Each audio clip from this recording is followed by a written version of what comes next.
mbokk yi ñu ngi leen di nuyu di leen ziara di leen dalal ci seen bulletin météo bi leen ANACIM jagleel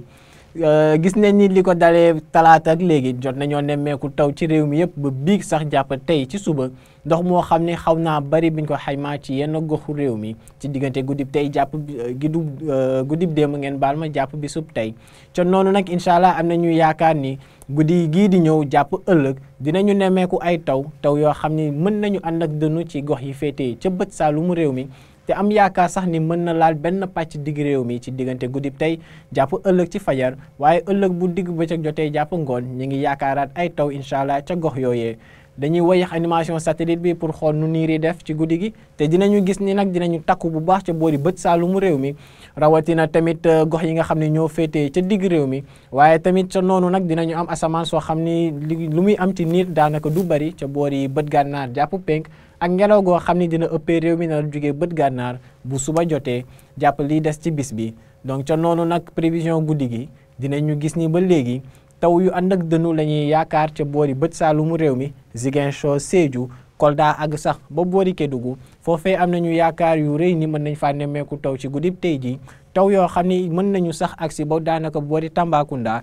Kaffrine waaye tamit Fatick ak Kaolack mën nañ cee bokk ndax du ñàkk mu agsi ba foofu noonu waaye lii di Ndakaaru Thiès ak Mbour asamaan si dina muuru ci guddi gi ndax niir yoo xam ne dinañu jugee ci système yi war a jugee ca boori bët saalum ak diggi réew mi nar faa ñëw te tamit ay yaakaar yu néew la ñu am ni mën nañ faa nemmeeku taw xëy na ay wis-wisal yoo xam ne du ñàkk ñu nemmeeku ko fa bu dul lool dinañu gis ni ab tekkaaral moo nar a gën a fës ci di des ci réew mi ak tamit température yoo xam ni dinañu digg doomu tuuti ndax boo leen xoolee dinañu toll ci lii ëpp ci ñaari fukki degré ak ñeent dinañu am sax tamit ay température ñaari fukki degré ak ñett waaye ñaari fukki degré ak ñaar mooy température bii gën a néew ñu nar kaa nemmeeku incha allah ca Louga te tamit ca penk foofee lañ nar a am température bii gën a kawe ca Matam mu nar a tolloog ñaari fukki degré ak juróom buñ demee ba ëllëg incha allah mbokk yi dinañu gis ni ca penk googee foofee la température yu kawe yi nar a féete boo leen xoolee diggante Matam bu Bakel dinañ fa nemmeeku ay température yoo xam ne dinañu àgg ba fanweeri degré ak juróom benn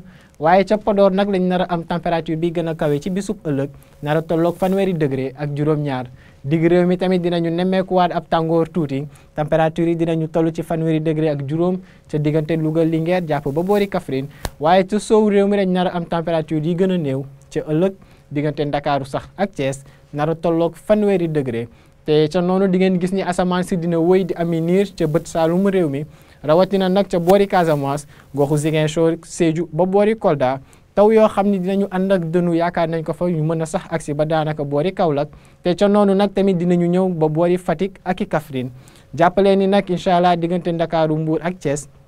ay yaakaar yu néew la ñu am mën faa nemmeeku taw ëllëg waaye ba léegi asamaan si dina xaw a muuru tuuti donc ca noonee niir yooyu mën nañu joxe ay wis-wisal ca gox googu ca noonu Kaffrine Tamba ak Kédougou tamit ay yaakaar yu taw yu xaw a digg doomu lañ fa am di ci diggante ngoonu ëllëg jàpp guddi donc mbokk yi bu ma dellu see di leen fàttali lii nar a xew incha allah ci guddi tey ji ay taw la taw yoo xam ne dinañ ko nemmeeku bu baax ca boori bët saalumu réew mi am yaakaar ni mën na agsi ba daanaka ci digg réew mi laalaale Tambacounda tamit waaye buñ demee incha allah ba ëllëg dinañu nemmeekuwaat ay taw